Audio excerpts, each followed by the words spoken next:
Bismillahirrahmanirrahim. Assalamualaikum warahmatullahi wabarakatuh. Waalaikumsalam warahmatullahi wabarakatuh. Iman memiliki peranan penting dalam kehidupan.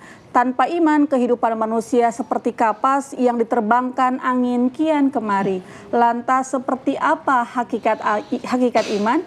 Pemirsa, di studio telah hadir narasumber yang akan membahas tema kita pada hari ini, yaitu pentingnya iman dalam kehidupan. Ada Ustadz Rizal Panigoro. Assalamualaikum Ustadz. Waalaikumsalam warahmatullahi wabarakatuh. Sehat Ustadz? Alhamdulillah, luar biasa. Alhamdulillah. Dan di program Lentera Hati kali ini kita sudah bersama dengan ibu-ibu dari Majelis Ta'lim As-Shalihat, Kelurahan Bugis, Kecamatan Dumbo Raya, Kota Gorontalo. Assalamualaikum ibu-ibu. Waalaikumsalam warahmatullahi wabarakatuh. Sehat semuanya? Alhamdulillah. Masya Allah, seragamnya terlihat fresh ya Bu. Bagi pemirsa di rumah yang ingin bergabung atau berpartisipasi di program Lentera Hati, bisa meninggalkan komentar di live streaming YouTube TVRI Gorontalo. Ustadz, tema kita pada hari ini pentingnya iman dalam kehidupan. Hakikat iman itu apa Ustadz? Tafadhol. Baik, bismillahirrahmanirrahim. Assalamualaikum warahmatullahi wabarakatuh. Waalaikumsalam warahmatullahi wabarakatuh. Alhamdulillahilladzi anzala as-sakinata fi qulubil mu'minin liyazdadu imanan ma'a imanihim. Asyhadu an la ilaha illallah wahdahu la syarika lah wa asyhadu anna Muhammadan 'abduhu wa rasuluhu la nabiyya wa la rasula ba'da amma ba'd. Pertama kita bersyukur kepada Allah atas karunia yang masih diberikan kepada kita. Salawat dan salam tidak lupa kita berikan kepada junjungan kita Nabi besar Nabi Muhammad sallallahu alaihi wasallam. Insyaallah kita semua yang ada di sini, pemirsa yang ada di rumah akan mendapatkan syafaat dari beliau di hari kiamat nanti insyaallah. Seperti yang disampaikan Ustazah tadi, ini warna kuningnya cerah luar biasa, fresh. Semoga ketika dilihat di TV bisa menambah kebahagiaan yang ada di rumah. Ya. Berbicara tentang iman, iman itu adalah bagaimana seseorang membenarkan, mempercayai tentang keesaan Allah Subhanahu wa taala. Ini sudah secara istilah. Bahwa keimanan itu bagaimana dia mempercayai kalimat yang dia ucapkan, yaitu kalimat asyhadu an la ilaha illallah wa asyhadu anna Muhammadar Rasulullah. Dan ini merupakan salah satu pondasi atau satu-satunya pondasi yang paling penting dimiliki kita sebagai seorang muslim. Kalimat iman, kalimat beriman kepada Allah Subhanahu wa taala. Kenapa? Karena satu-satunya syarat agar kemudian orang itu bisa mendapatkan kebahagiaan di akhirat adalah iman. Kebahagiaan dunia mungkin akan Allah bagi kepada siapa saja. Orang beriman, orang tidak beriman, itu Allah bagi, Allah tebar. Betul, ya, betul. Allah tebar, Allah bagi rata. Tapi kebahagiaan di akhirat modalnya cuma satu, bagaimana dia beriman kepada Allah Subhanahu wa taala. Innal ladzina amanu wa 'amilus solihati ulaika hum khairul bariyah. Dalam Quran surah Al-Bayyinah Allah katakan, orang-orang yang beriman dan beramal saleh, ulaika hum khairul bariyah. Mereka adalah sebaik-baik makhluk Allah Subhanahu wa taala. Jadi jangan berharap akan menjadi baik di hadapan Allah, akan menjadi makhluk yang dipuji oleh Allah Subhanahu wa taala ketika dia tidak memiliki keimanan. Maka Bapak Ibu yang dimuliakan Allah Subhanahu wa taala, pemirsa yang ada di rumah, kalau ditanya apa pentingnya keimanan dalam kehidupan kita, yang pertama adalah orang itu kalau dia punya iman, dia akan banyak-banyak bersyukur kepada Allah. Karena dia akan tahu apapun ujian yang Allah berikan, selama dia masih punya nikmat iman, maka ujian yang lain itu kecil. Betul. Ya, ujian yang lain itu kecil. Yang penting kita ini masih ada iman, masih ada iman dalam hati, ya, masih beriman kepada Allah Subhanahu wa taala. Makanya kalau saya tanya, nikmat apa yang paling besar? Nikmat rezeki, nikmat sehat, nikmat harta, atau nikmat iman? Iman. Nikmat iman. Bagaimana mengukurnya Ustadz? Gampang. Andai semua nikmat Allah mau ambil, Allah suruh pilih satu nikmat yang mau tersisa, kira-kira nikmat apa yang akan kita sisakan? Iman. Karena kalau orang meskipun dia memiliki harta, dia memiliki kesehatan, tapi kalau dia tidak diberikan keimanan oleh Allah Subhanahu wa taala, oke. Boleh jadi di kehidupan dunia dia akan bahagia. kehidupan dunia dia akan merasakan kesejahteraan. Kenapa? Dia punya nikmat harta, dia punya nikmat rezeki. Tapi dia tidak akan bisa merasakan kebahagiaan di negeri akhirat. Tapi kalau semua nikmat itu Allah buang, tersisa nikmat iman, insya Allah kita orang masih bisa bahagia di akhirat. Ada orang dari kecil nikmat rezekinya mungkin dicabut atau sangat dibatasi. Hidup di bawah garis kemiskinan. Begitu lahir orang tua so buang. Dia hidup gelandangan di jalanan, tidak punya siapa-siapa, makan seadanya, ambil di tong sampah mungkin. Tapi dia beriman, dia masih bisa bahagia di akhirat. Atau ada orang dari kecil sudah diuji dengan nikmat sehat yang dicabut. Begitu dia lahir sudah ada penyempitan jantung dan lain sebagainya. Tiap hari dia ke rumah sakit, dia ke rumah sakit, dia ke rumah sakit. Nikmat sehatnya Allah angkat sebahagian. Tapi kalau dia punya iman, dia masih bisa bahagia di akhirat. Tapi kalau nikmat-nikmat yang lain Allah sempurnakan, tapi nikmat yang Allah cabut itu nikmat iman, setengah mati, susah. Makanya mungkin hari ini kita tidak terlalu merasakan nikmat itu sebagai nikmat yang mahal. Tapi mohon maaf, tanya sama orang, tanya sama orang yang orang tuanya tidak diberikan nikmat oleh Allah, tidak diberikan nikmat iman oleh Allah, tidak diberikan nikmat Islam oleh Allah Subhanahu wa ta'ala. Mungkin dia akan berkata, Ustadz, biar nanti saya bayar 1 miliar, asal saya mama itu satu iman dengan saya. Biar nanti saya bayar ratusan juta, yang penting saya mama itu satu iman dengan saya. Ada yang begitu, kisah nyata. Iya, betul. Iya, dia bagaimana berusaha agar orang tuanya satu keimanan dengan dia. Mungkin kita tidak merasakan perjuangan itu dan kita tidak merasa nikmat iman ini sebagai nikmat yang mahal. Kenapa? Karena kita tidak merasakan perjuangannya. Tapi Masya Allah, orang-orang yang diuji oleh Allah, ada dia punya saudara, mohon maaf, berlainan keimanan dengan dia. Orang tuanya, ibunya, ayahnya berlainan keimanan dengan dia. Dia bilang, Ustadz, biar nanti apa saya bikin. Yang penting mereka satu keimanan dengan saya. Itu mahalnya nikmat iman. Atau mungkin orang yang tinggal di negeri, kebanyakan tinggal di negeri kebanyakan yang mereka tidak bisa mengaplikasikan keimanan mereka dengan sempurna, itu berat sekali ujiannya. Maka ibu-ibu yang dimuliakan Allah Subhanahu wa taala, coba kita lihat kehidupan para nabi. Nabi Nuh itu berdakwah 900 tahun. Ini supaya menunjukkan nikmat iman itu mahal sekali. Nabi Nuh itu berdakwah 900 tahun sekian. Tapi ujungnya apa? Anak dan istrinya tidak beriman kepada dia. Nabi Ibrahim berdakwah, tapi ayahnya justru pembuat patung. Nabi Muhammad, seorang nabi akhir zaman, bisa membawa Islam sampai di Gorontalo, sampai di pelosok-pelosok negeri. Tapi pamannya Abu Thalib tidak diberikan nikmat iman oleh Allah Subhanahu wa ta'ala. Kita orang ini siapa? Hidup begitu jauh dari Nabi, 15 abad setelah Nabi.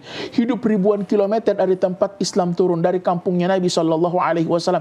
Tapi Allah berikan nikmat iman ini, nikmat yang mahal sekali. Maka banyak-banyak bersyukur. Alhamdulillahi ala nikmatil iman. Alhamdulillahi ala nikmatil Islam. Ya Allah, terima kasih atas nikmat iman. Terima kasih atas nikmat iman Islam yang masih Engkau berikan kepada hamba. Ibu-ibu tahu ketika Abu Thalib, paman Nabi itu, sudah mau meninggal dunia, Nabi itu masuk di kamar. Nabi berusaha membujuk Abu Thalib supaya masuk Islam, supaya mau beriman. Dia bujuk Abu Thalib, bahkan dia katakan begini, wahai pamanku, kul, katakan la ilaha illallah kalimatan ahajju laka biha indallah. Wahai pamanku, ucapkan kalimat la ilaha illallah, maka aku akan menjadi pembelamu di hari kiamat.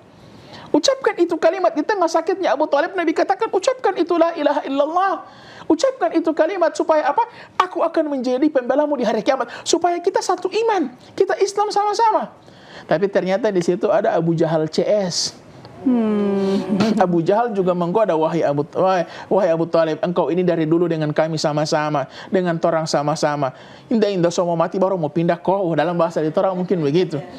Maka dia bertahan dengan agama lamanya dan dia tidak meninggal di atas keimanan. Maka kesedihan Nabi itu menjadi double. 2, 1, dia sedih ditinggal pamannya. Itu lumrah, semua orang sedih ketika ditinggal orang dicintai. 2, dia sedih karena tidak bisa memberikan apa yang paling berharga kepada pamannya. Itu perpisahan selamanya. Iya, perpisahan selamanya. Analogi yang gampang itu begini. Sampai kenapa itu disebut amul huzn, tahun kesedihan? Karena kesedihan ditinggal pamannya itu berat. Dia sedih ditinggal sosok pembela dakwah Nabi. Kedua, dia ditinggal dalam keadaan Nabi tidak bisa berikan apa yang paling berharga. Nah, macam ada orang bilang, Ustadz, saya sedih sekali saya mama meninggal. Tapi yang lebih bikin saya sedih itu, satu malam sebelumnya saya mama minta sabongi. Oh, saya tidak dapat kasih. Sedihnya menjadi double. Dia menyesal, sedih, dia ya. menyesal begitu. Kenapa saya tidak kasih sabongi padahal bos sabongi tidak yang mahal-mahal. Nabi begitu. Jadi dia sedih ditinggal pamannya dan dia lebih sedih pamannya tidak meninggal di atas kalimat la ilaha illallah. Maka kalau hari ini kita masih bisa mengucapkan kalimat la ilaha illallah, itu nikmat luar biasa ya. Dan kita berharap semoga di ujung kematian kita itu kalimat juga yang mau keluar dari lisan ya. Insyaallah. Karena kata Nabi, man kana akhiru kalamihi la ilaha illallah dakhalal jannah. Siapa orang yang DP akhir ucapan ketika dia sudah mau meninggal dunia ditutup dengan kalimat la ilaha illallah, Nabi jamin dia masuk surga. Ya, tapi kata Nabi, man asya ala syai' famata alaih.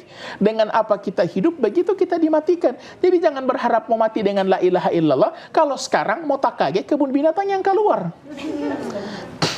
Kalau mau latah, nama-nama hewan yang keluar. Kalau mau takjub, mohon maaf sekali, kadang kata-kata yang tidak pantas yang keluar, sekali. Tidak pernah dia mengucapkan Masya Allah, tidak pernah dia mengucapkan Subhanallah, tidak pernah dia mengucapkan La ilaha illallah. La ilaha illallah mau tak ucap nanti kapan? Tanah goyang. La ilaha illallah, baru itu la ilaha illallah mau keluar. Tapi kalau dia takjub, dia kaget, tidak ada mau keluar la ilaha illallah. Nah yang seperti ini bagaimana Allah tutup dengan kalimat iman la ilaha illallah tadi. Maka biasakan mulai sekarang kalau ada waktu menunggu, misalnya di kasir ada batunggu atau di dokter batunggu antrian, pakai kasana itu la ilaha illallah, la ilaha illallah. Kenapa? Ada jutaan orang yang berharap untuk mati di atas kalimat itu. Maka semoga dengan itu Allah tutup dengan kalimat la ilaha illallah. Ini kalimat iman, mengakui bahwa tiada Tuhan selain Allah Subhanahu wa taala. Ya, kalimat tertinggi. Dan Masya Allah, ibu-ibu tahu kenapa ujung kehidupan yang akan Allah nilai itu kalimat la ilaha illallah? Karena kalimat la ilaha illallah ini ternyata berdasarkan riset adalah kalimat yang bisa diucapkan oleh orang yang mungkin stroke berat, yang DP bibir tidak boleh bergerak, DP gigi tidak boleh bergerak. Ini kalimat satu-satunya kalimat yang cukup pakai lidah.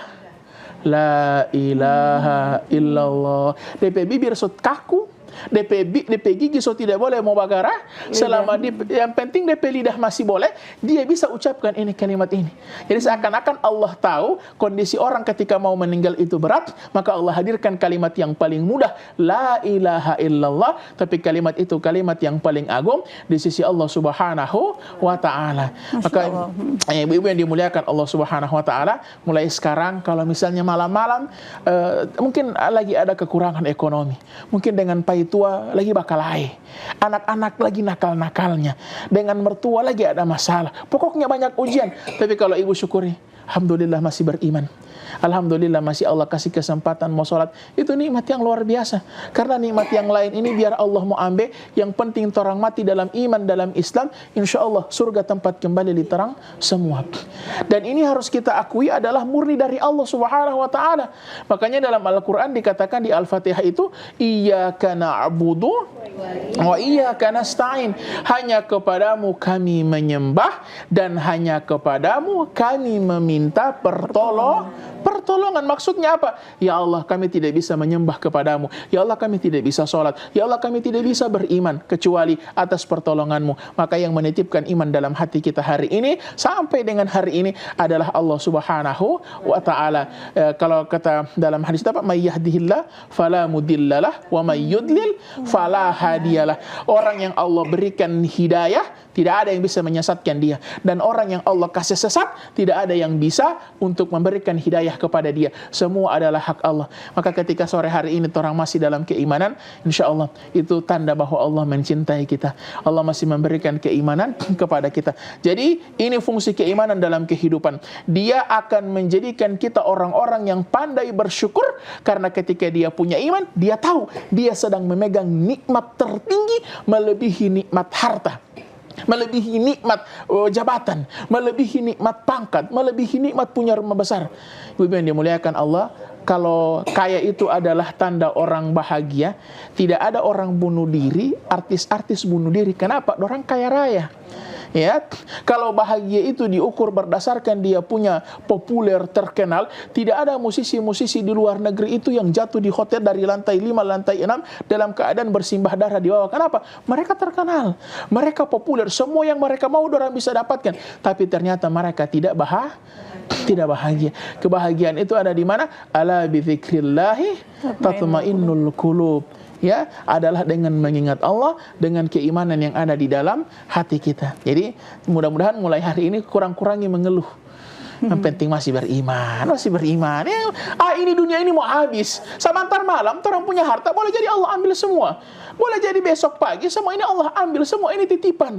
Yang akan kekal itu adalah bagaimana nikmat iman yang akan kita bawa pulang kepada Allah Subhanahu wa taala. Ustaz, adakah hal-hal yang bisa merusak keimanan, Ustaz? Iya, hal-hal yang bisa merusak keimanan itu adalah bagaimana seseorang ketika dia lawan dari keimanan itu adalah syirik. Syirik itu adalah bagaimana seseorang menyekutukan Allah Subhanahu wa taala. Ya, menyekutukan Allah Subhanahu wa taala itu bukan berarti nanti dia mau pergi beribadah dengan cara ibadah-ibadah yang lain-lain selain Islam, tidak. Tapi misalnya seseorang ketika dia beribadah, dia jadikan ibadah itu untuk selain Allah, itu termasuk syirik. Syirik kecil, berarti ibadahnya bukan untuk Allah. Dia beribadah tapi untuk dilihat oleh manusia. Dia beribadah supaya ingin dipuji manusia. Maka ini termasuk bagian dari syirik kecil. Keimanannya itu mulai tergoyah. Kenapa? Karena ternyata yang di hati ini bukan untuk Allah Subhanahu wa ta'ala. Makanya dikatakan inna sholati wa nusuki wa mahyaya wa mamati lillahi rabbil alamin. Maka keimanan ini perlu dipoles terus. Bagaimana caranya? Al-imanu yazid wa yankus. Iman itu kadang-kadang mau naik sekali, tapi kadang-kadang kalau dia mau turun. Iya, kadang-kadang Masya Allah lagi berimannya 1:30 malam semua bangun tahajud. Tidak mau tidur sampai subuh. Kalau iman lagi naik. Tapi kalau iman lagi turun 7:30 belum bangun. Jangankan tahajud, subuh tidak ada. Bangun kemarin nanti jam 8 dia sholat subuh 1 kali dengan duha. Ya Allah, ini mau bilang subuh sotarang, mau bilang duha belum bah subuh. Akhirnya dia gabung. Ya Allah, saya berniat sholat 2 rakaat menidatkan subuh ya Allah. Tapi karena sama-sama dua, hitung juga yang duha ya Allah. Bahayain. Ini tidak sah ini ya. Ini tidak sah menggabungkan ibadah wajib dengan ibadah sunnah ya. Bagaimana dengan orang yang mengaku beriman, Ustaz, tapi dia masih percaya dengan hari-hari sial? Apakah bagaimana status keimanannya, Ustaz? Betul. Ini berarti keimanannya bermasalah. Di satu sisi dia beriman kepada Allah, tapi keimanannya tidak sempurna. Kenapa tidak sempurna? Beriman kepada Allah itu satu, meyakini Allah yang menciptakan. Kedua, meyakini Allah yang bisa memberikan manfaat, Allah yang bisa memberikan kemudaratan, Allah tempat kita menyembah. Makanya di dalam perkataan Imam siapa kalau tidak salah, Imam Ahmad bin Hanbal kalau tidak salah, dia membagi tauhid itu menjadi beberapa. Ya, ada tauhid uluhiyah, rububiyah. Artinya Allah meyakini beriman kepada Allah itu bukan cuma yakin Allah yang menciptakan kita, Allah yang menciptakan alam semesta, tapi juga meyakini bahwa Allah yang mengatur semuanya. Sehingga tidak boleh bilang, soe sekali, usul ujian polis soe. Seakan-akan ada yang bisa mendatangkan manfaat dan kemudaratan selain Allah. Ini tidak boleh. Allah itu punya sifat an-nafi wad-dar, zat yang maha memberikan manfaat, dan zat yang maha memberikan kemudaratan. Tidak boleh kita orang bilang, jangan pakai baju begitu ngana, mau soe itu. Jangan pilih di tanggal begini, ini tanggal begini, ini soe. Nah, berarti kita merasa ada yang bisa memberikan kemudaratan selain Allah Subhanahu wa ta'ala. Berarti keimanannya goyah ya. Baik Ustaz, kita harus jeda sejenak. Pemirsa, saat lagi kita akan kembali. Jangan kemana-mana, tetap di program Lentera Hati. Alhamdulillah, damai di hati.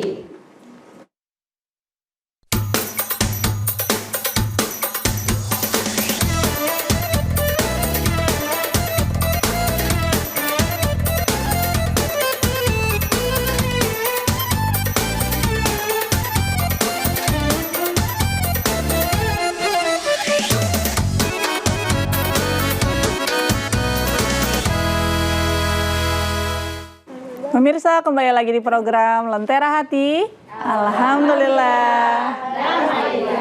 Bagi pemirsa di rumah yang ingin bergabung atau berpartisipasi di program Lentera Hati, bisa meninggalkan komentar di live streaming YouTube TVRI Gorontalo. Ibu-ibu, sekarang kita berada di sesi tanya jawab. Bagi yang ingin bertanya, silakan Ibu. Assalamualaikum warahmatullahi wabarakatuh. Waalaikumsalam warahmatullahi wabarakatuh. Perkenalkan, nama saya Ibu Nurjana Aras dari Majelis Talim Mushola As-Solihat, Kelurahan Bugis, Kecamatan Dumboraya, Kota Gorontalo. Ya, Pak Ustadz bertanya, mana yang harus kami prioritaskan antara ilmu, iman dan amal, Masya Allah. dan ketika iman terlepas dari kepribadian seseorang. Mohon penjelasannya. Terima kasih. Assalamualaikum warahmatullahi wabarakatuh. Waalaikumsalam warahmatullahi wabarakatuh. Nih, mana Ustadz yang lebih prioritas, ilmu, iman, atau amal? Baik, pertama payung dari semuanya itu adalah keimanan kepada Allah Subhanahu wa taala. Meskipun ada korelasi, kita akan jumpai banyak ayat keimanan dalam Al-Qur'an itu pasti digabungkan dengan yang namanya amal soleh. Misalnya dalam Quran surah Al-Asr, wal 'asr innal insana lafi khusr. Sesungguhnya manusia itu dalam kerugian kecuali illalladzina, kecuali siapa? Illalladzina amanu, kecuali orang-orang beriman, wa amilus solihati. Maka keimanan itu dia akan selalu bergandeng lurus, berjalan lurus dengan yang namanya amal soleh. Tidak boleh orang bilang, Ustaz saya ini beriman sama Allah, hei mau sholat orang. Tidak boleh. Kalau dia beriman, maka konsekuensinya adalah iman itu diyakini dengan hati, diucapkan dengan lisan, dan dibuktikan dengan perbuatan. Diyakini dengan hati, betul-betul beriman kepada Allah. Kemudian dengan 2 kalimat syahadat. Makanya ketika orang masuk Islam ada yang namanya ikrar 2 kalimat syahadat, dibimbing untuk mengucapkan 2 kalimat syahadat. Sampai di situ tidak. Hati sudah, lisan sudah, berikut adalah dengan amal perbuatan. Bagaimana dia disuruh sholat, dia sholat. Bagaimana dia disuruh puasa, dia puasa. Maka iman dan amal soleh itu selalu bergandengan. Bagaimana peran ilmu di sana? Ilmu itu adalah yang membimbing agar amal solehnya sesuai dengan apa yang diajarkan oleh Nabi Sallallahu Alaihi Wasallam. Makanya dalam Al-Quran di Al-Fatihah itu Allah katakan, ihdinas siratal, tunjuki kami jalan yang lurus. Nasiratal ladzina an'amta alaihim ghairil maghdubi alaihim waladdallin. Al-maghdub dan ad-dallin. Siapa mereka? Orang-orang yang Allah murkai dan orang-orang yang Allah kasih kesesatan. Apa bedanya? Satu, ada orang yang berilmu tanpa amal, ada orang yang beramal, orang yang berilmu tapi tidak beramal. Ilmu banyak, tapi dia tidak beramal. Dia tahu ini sholat wajib, dia tahu menutup aurat wajib, dia tahu, dia punya ilmu, tapi tidak dia amalkan. Dan yang kedua, dia beramal tanpa ilmu. Jadi itu dua, itu golongan orang yang Allah murkai dengan orang yang Allah kasih kesesatan kepada mereka. Siapa? Berilmu tanpa amal atau orang yang beramal tidak pakai ilmu. Jadi dua-duanya bahaya. Maka ibu-ibu ketika sudah hadir di sini, sudah rajin ikut majelis taklim, hati-hati. Ilmunya ini bisa jadi menjadi bumerang di hari kiamat. Termasuk sesuatu yang Allah mau tanya, ilmumu kau amalkan atau tidak? Saudara tahu di majelis taklim tidak boleh membakar lota. Wah, ternyata masih sering bakar lota, maka dosanya jadi lebih. Kenapa? Karena dia so tahu. Kalau tidak tahu, itu masih dimaafkan Allah Subhanahu wa taala. Tapi ketika dia sudah rajin ikut majelis taklim, jaga dengar kajian di YouTube, dengar ceramah di televisi, tiba-tiba dia masih melanggar apa yang sudah dia ketahui, wa na'udzubillahi min dzalik, bisa jadi ini adalah orang-orang yang masuk dalam tadi, orang-orang yang Allah kasih kesesatan kepada mereka. Jadi ketiga itu bergandeng lurus ya. Kalau ditanya mana yang diprioritaskan, tentu keimanan. Biar orang ada ilmu, dia beramal, tapi dia bantu orang, tapi bukan seorang mukmin, seorang muslim, maka nol. Ya, tidak terhitung di hadapan Allah Subhanahu wa taala. Boleh jadi kebaikan orang yang tidak beriman itu Allah balas di dunia. Allah kasih dia di dunia. Karena dia sering membantu, Allah mudahkan dia di dunia. Tapi tidak ada bagian untuk mereka di akhirat. Kenapa? Karena harus beriman dulu. Kuncinya itu iman. Seperti begini, orang masuk di perusahaan, yang diminta itu adalah ijazah. Atau orang mau daftar PNS, yang diminta harus ada ijazah, tidak boleh tidak.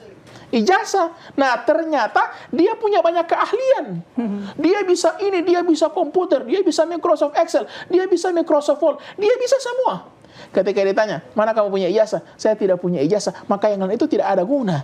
Tidak akan diterima dia. Kenapa? Karena modal dasarnya tidak ada. Maka begitu analogi keimanan. Dia berbuat baik dengan orang lain. Ustaz, dia itu berbuat baik, tapi dia tidak beriman. Maka dia seperti orang yang tidak punya ijazah, meskipun dia punya banyak keahlian. Dia tidak bisa diterima.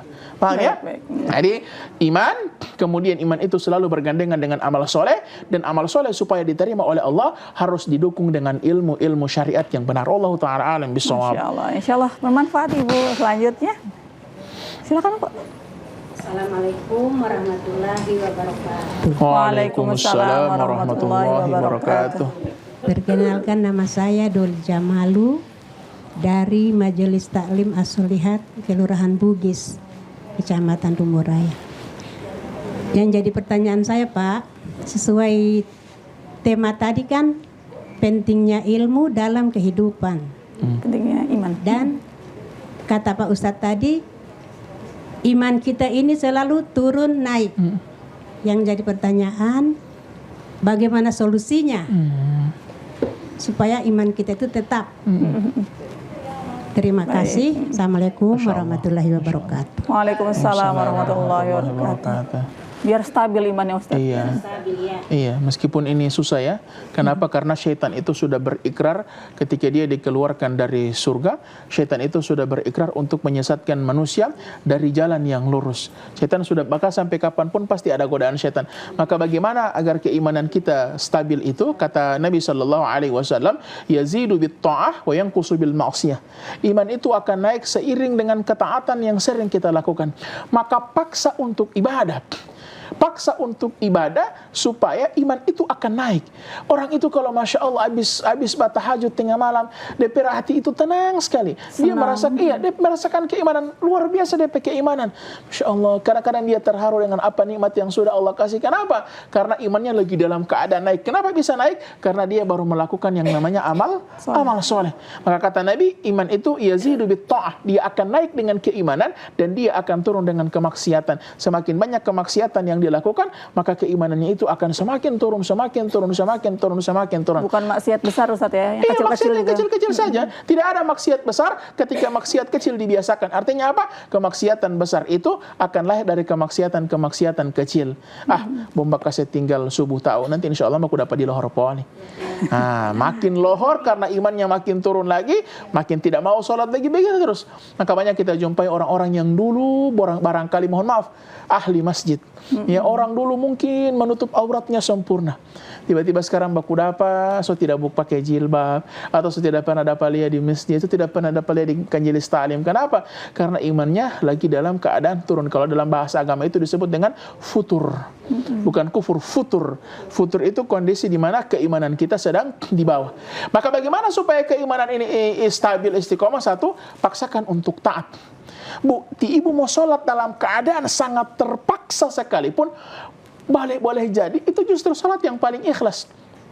Kenapa? Begini, ibu kapan sholat itu ringan? Kalau lagi banyak masalah. Kalau lagi banyak masalah, orang sobat tagih utang, besok saya mau tagih. Pokoknya saya tidak mau tahu jam 7 pagi saya mau tagih ibu waktu. So masuk waktu ini, waktu pembayaran. Malam itu pasti dia tahajud. Dan DP tahajud itu ringan sekali. Kenapa? Lagi ada permintaan sama Allah. Lagi ada maunya. Nah, kapan sholat itu berat? Ketika tidak ada permintaan apa-apa. Tidak ada hajat, keluarga lagi baik-baik, ada doi, ada baik, semua ada normal-normal saja. Kita itu berat untuk sholat karena tidak ada kebutuhan untuk minta apa-apa sama Allah. Dalam keadaan seperti itu dan kita masih paksakan untuk sholat, berarti sholat kita hanya benar-benar sebagai pengakuan, ya Allah, aku hambamu, engkau suruh aku sholat, aku akan sholat. Aku lagi tidak butuh apa-apa, aku tidak lagi modus ini ya Allah. Aku sholat hanya untukmu ya Allah. Ya, tapi kadang-kadang sholat itu dapat rasa ringan kapan? Kalau lagi banyak masalah. Maka kalau mau sholat di masjid rumah sakit, lihat orang yang berdoa lama sekali. Kenapa? Karena dia keluarga lagi bertaruh nyawa di dalam. Doanya panjang, doanya lama. Ya, maka paksakan untuk ibadah. Semoga dengan ibadah ketaatan itu akan menaikkan keimanan kita kepada Allah Subhanahu wa Ta'ala. Kedua, kasih banyak taman soleh. Taman-taman soleh itu akan membuat istiqomah kita itu bertahan lama, ya. Tapi kalau kita tidak punya teman soleh, bagaimana? Saya kasih contoh yang sudah berulang-ulang kali saya sampaikan di sini. Kenapa Ramadan itu orang bisa puasa 30 hari? Padahal Ramadan 30 hari itu kan berat, ya. Tapi kalau setelah Ramadan, biar bosanin kami susah sekali. Puasa Syawal tidak selesai, ya. Puasa Ayyamul Bid susah. Kenapa? Jawabannya satu. Puasa Ramadan itu ada backing sama. Semua puasa, teman-teman puasa, di rumah puasa, suami puasa, anak puasa, istri puasa. Ketika ketaatan dilakukan secara bersama-sama, dia akan jadi mudah. Ringan, karena dikerjakan sama-sama. Maka kasih banyak itu circle-circle yang soleh, supaya amal soleh itu mau jadi gampang. Kenapa di luar Ramadan susah? Karena bolos sadik yang bapua, peka luar rumah so ada orang bajual bakwan. PK luar rumah so ada orang bajual es, susah. Maka perbanyak circle-circle yang soleh. Semakin banyak teman soleh, semakin ini iman ini akan istiqomah kepada Allah Subhanahu wa Ta'ala. Orang kalau pergi di Marisa atau pergi ke luar daerah, dia tidak jaga sholat, tapi di dalam oto 6 orang pangsambayang semua. Awal-awal orang tanya, nganam balohor atau bajaga sholat? Bajaga sholat, sudah, orang sholat. Asar orang tanya, bajaga sholat atau mau sholat? Di oto jo kita jaga ngoni barang-barang ngoni sholat. Begitu masuk maghrib dia bilang, daripada kita bajaga sholat, mending kita sholat. Nah, dia akan baku ikut begitu dia. Tapi sebaliknya, yang 6 tidak pang sambayang, dia pang sambayang, orang bilang apa? Biar bos satu kali jangan dulu sambayang. Maka itu pentingnya memilih teman yang soleh supaya keimanan kita itu Wallahu ta'ala a'lam bishawab. Insyaallah bermanfaat Ibu. Ada yang bertanya, Bu? Kolom komentar dong. Ustaz, ada pertanyaan masuk di live streaming YouTube dari Bapak Adillah Habu. Assalamualaikum Ustaz. Dari manakah dapat timbul dalam hati manusia? Ustadz, dari manakah iman dapat timbul dalam hati manusia? Iya. Sekali lagi, keimanan yang ada dalam hati kita itu kan adalah murni pemberian Allah Subhanahu wa Ta'ala. Sebenarnya kalau kita mau ukur-ukur siapa kita dibanding Abu Thalib paman Nabi itu, apa kontribusi kita dalam dakwah? Tidak ada. Kita ini datang Islam sudah sempurna, Quran sudah lengkap, hadis sudah ada, semua sudah lengkap. Tapi paman Nabi yang betul-betul membantu dakwah Nabi, tidak Allah berikan nikmat iman ini. Berarti ini bukan usaha kita, ini murni dari Allah Subhanahu wa Ta'ala, tinggal bagaimana menjaganya, itu yang membutuhkan usaha dari kita. Tapi siapa yang memberikan hidayah dalam hati kita, itu murni Allah Subhanahu wa Ta'ala. Nah, karena hidayah itu dari Allah, jangan sombong dengan iman hari ini. Ya, jangan dapat lihat orang yang belum jaga sholat, ya Allah ahli neraka semua. Jangan. Karena hidayah ini di tangan Allah. Boleh jadi besok Allah mau ambil. Karena ini hidayah di tangan Allah. Allah kasih sama siapa yang Allah kehendaki. Boleh jadi ya ibu-ibu hari ini ahli masjid semua. Pokoknya datang di masjid, ikut talim, ikut kajian, ikut semua tadarus dan lain-lain. Lalu kemudian merasa tinggi, merasa sombong, hati-hati. Boleh jadi besok keimanan kita dicabut dan orang yang tidak pernah di masjid justru mereka yang diberikan keimanan hidayah oleh Allah Subhanahu wa Ta'ala. Dan bahayanya kalau itu mendekati kematian kita. Makanya kita selalu minta Allahumma inna nas'aluka husnal khatimah, atau ya muqallibal qulub tsabbit qulubana ala dinik. Ditanya kepada istri Nabi, doa apa yang paling banyak Nabi baca? Kata istrinya, doa minta istiqomah. Itu Nabi Ustaz ya? Ya, itu Nabi. Nabi itu orang yang luar biasa keimanannya, tapi masih minta istiqomah. Dan di zaman itu, apa bedanya dengan zaman sekarang? Zaman sekarang harusnya doa minta istiqomah kita berjuta-juta kali lipat dibanding Nabi. Karena zaman sekarang istiqomah itu susah sekali. Hati ini mudah berbolak-balik. Saya kasih contoh. Ada orang dia lihat postingan di HP, dia lihat apa kewajiban istri kepada suami, pahala berbakti kepada suami. Dia lihat itu postingan, dia baca, dia dengar itu ceramah, langsung muncul keimanan dalam hati, rasa dalam hati, berarti saya ini harus bayar sama tipai tua naik kan? Begitu dia scroll postingan di bawah, ada seorang selebriti diberikan uang saku bulanan oleh suaminya 700 juta. Langsung dia bilang, tidak jadi saya punya mau 200.000. Mudah sekali di zaman sekarang, keimanan itu mudah sekali berbolak-balik. Karena semudah kita men-scroll media sosial, hati kita itu cepat sekali untuk berubah. Ya Allah. Begitu lihat satu postingan, Masya Allah, ada orang sholat di masjid dengan kaki yang pincang. Masya Allah. Ya Allah, ya luar biasa. Begitu scroll muncul kamar yang di bawah apa? Statue.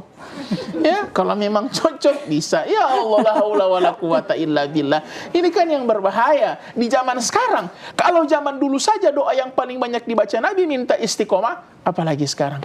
Maka senantiasa berdoa, Allahumma ya muqallibal qulub tsabbit qulubana ala dinik. Atau kalau panjang, pendek, Allahumma rzuqna istiqomah. Sudah, Allahumma rzuqna istiqomah. Ya Allah berikan keistiqomahan kepada kami. Wallahu taala a'lam bissawab.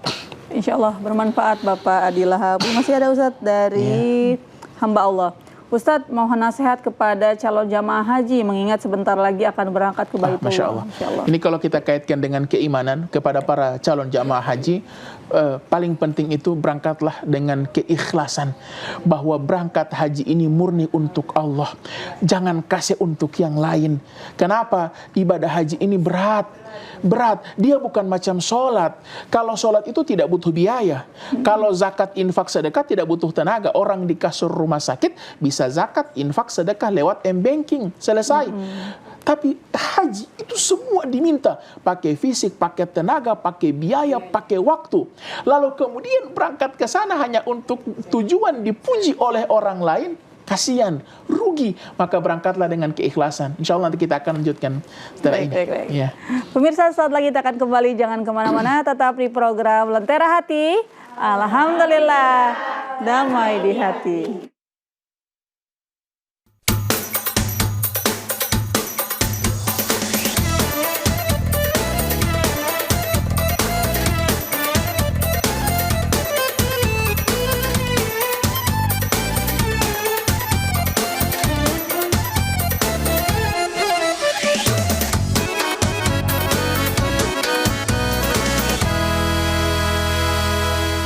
Kembali lagi di program Lentera Hati.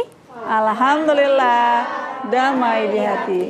Ustadz melanjutkan penjelasan tadi terkait nasihat untuk calon haji, Ustadz. Iya, betul. Kalau kita hubungkan dengan keimanan tema kita hari ini, maka berangkatlah dengan keimanan, keyakinan bahwa yang akan membalas pahala kita itu cuma Allah. Sehingga tidak butuh pujian dari orang lain. Berangkat haji dengan ikhlas. Karena perjalanan haji ini perjalanan yang mungkin tidak akan terulang untuk kedua kalinya. Sekarang itu masa tunggunya 18 tahun. Ya, dan kalau sudah berangkat, dia baru bisa mendaftar 10 tahun lagi. Jadi jamaah haji yang berangkat tahun ini baru bisa mendaftar, ya, itu nanti 2035. Di luar masa tunggu lagi. Di tahun 2035 Ustazah, mungkin masa tunggunya bukan lagi 18 tahun. Sudah 30 tahun. Dihitung saja, 2035 tambah 30 tahun, sekitar 2065 baru bisa berangkat ulang. Maka anggap ini berangkat yang terakhir, maka ikhlaskan dengan seikhlas-ikhlasnya, ini murni untuk Allah Subhanahu wa Ta'ala. Makanya dalam kalimat talbiyah itu ada redaksi labbaika la syarika laka labbaik. Ya Allah, tidak ada syarikat untukmu. Aku tidak mensyarikatkan, mensekutukan engkau dengan siapapun. Ya Allah, aku berangkat haji hanya untukmu ya Allah. Ya Allah, kalau kembali ke Gorontalo tidak ada yang memanggilku dengan sebutan Pak Haji, aku tidak peduli ya Allah. Ya Allah, kalau sampai di Gorontalo tidak ada yang menyanjungku dengan sebutan Ibu Haja, aku tidak peduli ya Allah. Kalau sampai di Gorontalo tidak ada penghormatan yang bertambah karena aku sudah haji, aku tidak peduli ya Allah. Kenapa? Karena aku berangkat haji hanya untukmu. Aku mengimanimu sebagai zat yang bisa memberikan pahala, bukan orang lain. Karena mohon maaf, ada orang yang berangkat haji. Kenapa berangkat haji? Soalnya saya mbak calon. Jadi saya mau pas CP baliho itu ada tulisan haji fulan dari partai saya. Iya, hati-hati, itu bisa jadi tidak menjadi perhitungan di hadapan Allah Subhanahu wa Ta'ala. Berangkatlah dengan perasaan bahagia dan berangkatlah dengan keikhlasan. Insya Allah ketika semua ikhlas karena Allah Subhanahu wa Ta'ala, semuanya akan dimudahkan oleh Allah Subhanahu wa Ta'ala ya. Semoga bisa didengar oleh para calon jamaah haji akan berangkat di tahun ini. Baik, insya Allah bermanfaat hamba Allah. Masih di live streaming YouTube Ustadz, pertanyaan dari Ibu Jurlin Abunga. Assalamualaikum Ustadz. Orang yang kuat imannya, rajin sholat wajib maupun sunat, berzakat, sedekah, santuni anak yatim piatu, tapi banyak berhutang. Yang dijanjikan akan dibayar, tapi hanya janji yang muluk-muluk saja Ustadz. Iya, ini masalahnya Dia bilang dia banyak sedekah tapi sering berhutang. Kalau begitu modelnya tidak usah bersedekah, bayar utang dulu. Karena sedekah itu sunnah, bayar hutang itu wajib. Jangan dahulukan sesuatu yang sunnah atas sesuatu yang wajib. Umroh dengan bayar hutang mana lebih utama? Bayar utang, karena bayar utang wajib. Jangan sampai dia selfie di kabur, orang komen dia ngapain utang. Nah, kan bahaya. Ya, maka dahulukan sesuatu yang wajib, dia bayar utang. Bagaimana kondisi seperti ini? Maka ini yang termasuk disebutkan sebagai perangkap syaitan. Syaitan itu tahu di mana titik kelemahan kita. Oh, orang ini tidak boleh menggoda malah sholat karena dia ahli sholat. Orang ini tidak boleh menggoda supaya dia tidak baca Quran karena dia ahli baca Quran. Oh, ternyata ini orang lemah kalau soal hutang. Ternyata ini orang lemah kalau menggoda dia punya kejujuran. Maka syaitan masuk di situ. Syaitan tahu di mana kelemahan kita, maka syaitan masuk di situ. Ada orang yang tidak bisa digoda dengan tayangan-tayangan yang haram karena dia betul-betul menjaga pandangannya. Tapi ternyata dia lemah di mana? Dia lemah untuk kemudian dia tidak bisa berbuat baik kepada pasangannya. Jadi syaitan tahu celah-celah kita. Nah, yang bersangkut yang ditanyakan oleh Ibu Jordan ini, orang yang di sisi yang lain keimanannya bagus, tapi ternyata di sisi yang lain dia kalau mbak utang tidak jaga bayar, atau kalau dia mau bayar pun nanti dia mau nanti. Tunggu Ibu sebentar. Ya, makanya hati-hati.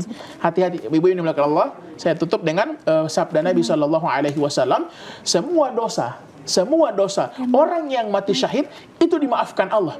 Orang tidak sholat, orang berzina, orang main judi, ketika dia mati syahid maka itu dimaafkan Allah. Illat dain, kecuali orang yang mati dengan membawa hutangnya, itu tidak ada maaf bagi dia. Ya, maka hati-hati ya, jangan sampai keimanan kita sholat bagus, tapi ternyata dia bermasalah dalam hal hutang. Allah Ta'ala alam bisawab. Insyaallah bermanfaat Ibu Jurlin Abunga. Kembali lagi ke ibu-ibu yang ada di studio, masih ada yang ingin bertanya? Pakai mic Ibu. Assalamualaikum. Langsung saja Bu. Waalaikumsalam warahmatullahi wabarakatuh. Tadi perkenalkan, nama saya Rini Ambo dari Majelis Taklim As-Solihat Kelurahan Bugis, Kecamatan Dumburaya, Kota Gorontalo. Tadi Pak Ustadz sudah menyampaikan bahwa banyak yang naik haji, beribadah, sholat apa demikian, tapi tidak membayar hutang. Ya, pertanyaan saya, Pak Ustadz, bagaimana dengan orang yang berumroh terus cuman kredit, misalnya cuman bayar 3 juta atau 5 juta berangkat, pulangnya dari umroh baru bayar. Itu hukumnya bagaimana, Pak? Iya, banyak Ustaz sekarang penawaran seperti itu. Betul. Oke. Ini tidak menjadi masalah ketika dia yakin ada uang yang dia bisa pakai untuk melunasi. Ya, misalnya dia bilang, saya suka mbak umroh bulan Ramadan, tapi saya pedoi nanti mau ada di bulan Syawal. Maka tidak masalah dia berhutang dalam hal-hal yang seperti itu. Yang disampaikan tadi adalah dia ada doi, tapi DP doi dia pakai mbak umroh. Sementara di satu sisi ada kewajibannya yang belum dia selesaikan. Itu yang tidak boleh. Tapi kalau dia tidak ada hutang dengan siapa-siapa, dia tidak ada hubungan, tidak ada masalah dengan orang lain, dia ada doi, tapi nanti 2 bulan ke depan dia suka mbak umroh sekarang, maka dia bayar di akhir, maka itu tidak masalah. Ya, jadi insya Allah aman ya. Cuman sekali lagi yang harus perlu kita garis bawahi adalah bahwa labbaik, ya Allah aku penuhi panggilanmu. Panggilan Allah itu banyak. Allah banyak memanggil kita untuk menyantuni anak yatim. Allah banyak memanggil kita untuk sholat. Allah banyak memanggil kita untuk sedekah. Allah banyak memanggil kita untuk ramah dengan orang lain. Jadi panggilan Allah Subhanahu wa taala itu banyak yang harus kita penuhi. Jadi kalau mau umroh, usahakan umrohnya itu tidak meninggalkan hutang kepada orang lain. Tapi kalau mau berhutang untuk umroh karena dia yakin ada yang dia bisa pakai untuk melunasi, insya Allah tidak masalah ya. Ya, tidak masalah insya Allah. Pakai mic Ibu, pakai mic. Ada juga Pak Ustadz yang ahli ibadah juga ya, pernah menyampaikan bahwa kalau mau naik haji, kalau tidak punya uang cash, punya rumah 2 jual 1 untuk naik haji, atau punya mobil 2 jual 1 untuk naik haji. Tapi jangan utang, karena kita mau berangkat itu melunasi dulu hutang. Jangankan melunasi hutang, tetangga saja tidak bisa kita tinggalkan dalam keadaan susah atau lapar, tidak makan semalam. Itu bagaimana itu? Terima kasih. Iya. Bagian pertama saya setuju bahwa kalau misalnya DP harta so terlalu banyak, DP rumah ada 10, ya, maka tidak masalah dia jual satu untuk berangkat haji dulu. Kenapa? Karena hisab harta itu hisab yang paling berat. Kalau umur, Bu, umur itu ya dia mau tanya bos satu. An umrihi fi ma'afna, umurmu kau pakai untuk apa? Kalau ilmu hisabnya bos satu, ilmumu kau amalkan atau tidak. Tapi hisab harta itu hisab paling berat. Karena yang ditanya dua. Min aina iktasabah wa fi ma anfaqo. Dari mana harta ini ada dapat, baru ada kasih keluar kemana. Banyak orang yang sumbernya halal, keluarnya haram. Atau ada orang keluarnya halal, sumbernya yang haram. Maka usahakan sebelum meninggal dunia, so berangkat umroh, so berangkat haji. Usahakan. Kalau diberikan kelebihan rezeki oleh Allah Subhanahu wa taala. Nah, terkait yang tadi, tidak boleh berangkat umroh dengan meninggalkan hutang kepada orang lain. Ya, saya sepakat bahwa tidak boleh berumroh dalam keadaan dia masih ada hutang sama orang lain. Karena ini hutang ini tetap hutang kewajiban. Dia ternyata mati di sana dalam keadaan dia meninggalkan hutang sama orang lain, ini bermasalah. Tapi kalau dia mau ngambil jalan yang kedua, bayar terakhir dengan catatan keluarganya harus tahu bahwa saya mau umroh dengan dana talangan. Nanti saya mau ganti kalau saya sudah kembali. Insya Allah saya mau ada doi. Nanti bayar di travel. Nanti saya bayar di travel kalau sudah kembali dari umroh. Supaya kalau nanti ternyata meninggal di sana, ini ahli waris keluarganya ini tahu bagaimana melunasi hutang ke travel tersebut, ya.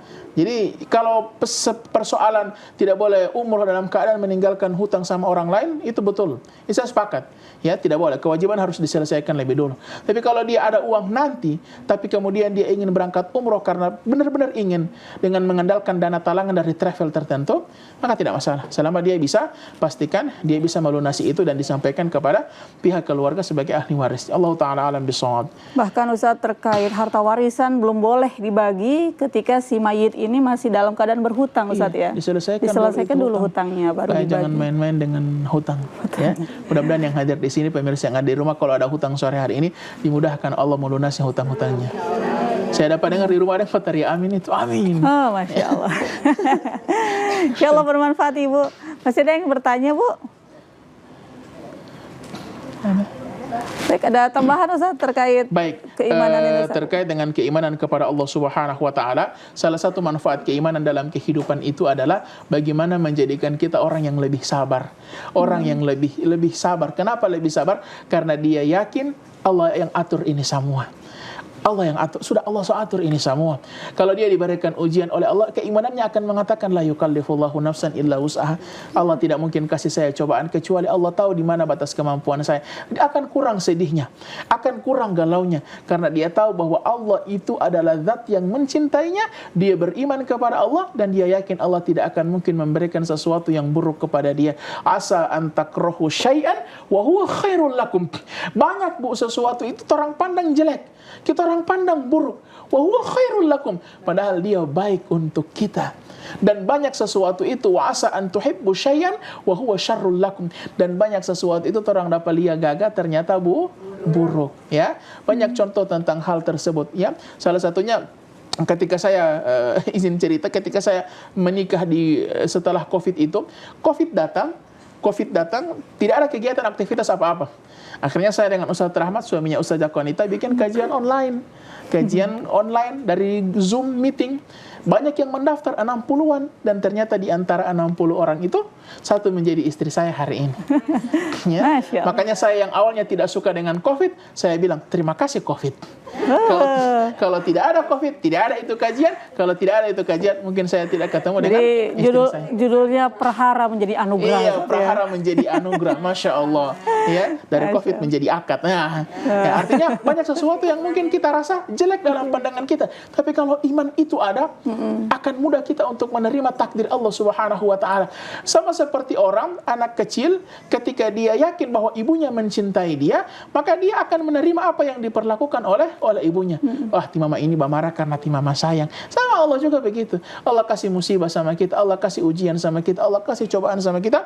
Tujuannya apa? Untuk menaikkan derajat kita di sisi Allah Subhanahu wa taala. Maka jadilah orang yang beriman kepada Allah supaya apa? Satu, dia akan banyak-banyak bersyukur. Kedua, apa? Dia akan lebih tabah, dia akan lebih sabar karena dia yakin bahwa semua ini sudah Allah atur dan sudah Allah gariskan dan semua yang dari Allah pasti terbaik ya. Jadi mudah-mudahan Allah senantiasa menganugerahkan keimanan di dalam hati kita dan kita genggam erat-erat itu keimanan. Semoga Allah tutup usia kita juga dengan keimanan, keistiqomahan kepada Allah Subhanahu wa taala. Masya Allah Ustadz, kita sudah berada di penghujung acara. Siap. Ustadz. Mohon memberikan closing statement Ustadz, tutup dengan doa. Baik, ibu-ibu yang dimuliakan Allah Subhanahu wa taala, pemirsa yang ada di rumah, semoga dengan kajian atau materi di sore hari ini kita bisa lebih menatap hidup ini dengan optimis bahwa yang namanya nikmat itu bukan cuman harta, nikmat itu bukan cuman materi, nikmat itu bukan cuman persoalan-persoalan duniawi saja. Makanya kata Nabi kalau mau menikahi orang itu karena 4 hal, ya, karena kecantikannya boleh, karena bibit bobot bebetnya boleh, karena kemudian dia punya harta boleh, tapi menikahlah yang paling pertama karena agamanya. Karena yang lain itu boleh hilang, tapi agama itu, keimanan itu yang akan bertahan sampai kapanpun, ya.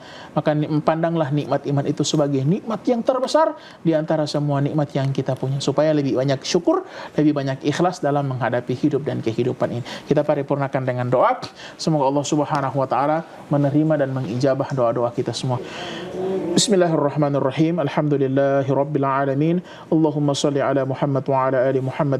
Allahumma inna nas'aluka salamatan fid din wa afiyatan fil jasad wa ziyadatan fil ilmi wa barakatan fil rizqi wa taubatan qabla al maut wa rahmatan 'inda al maut wa maghfiratan ba'da al maut. Allahumma ya muqallibal qulub thabbit qulubana ala dinik. Allahumma innaka 'afuwun tuhibbul 'afwa fa'fu anna ya karim. Rabbana atina fid dunya hasanah wa fil akhirati hasanah wa qina 'adzaban nar. Subhana rabbika rabbil 'izzati 'amma yasifun wa salamun 'alal mursalin walhamdulillahi rabbil alamin. Alhamdulillahirabbil alamin. Terima kasih atas waktunya Ustaz.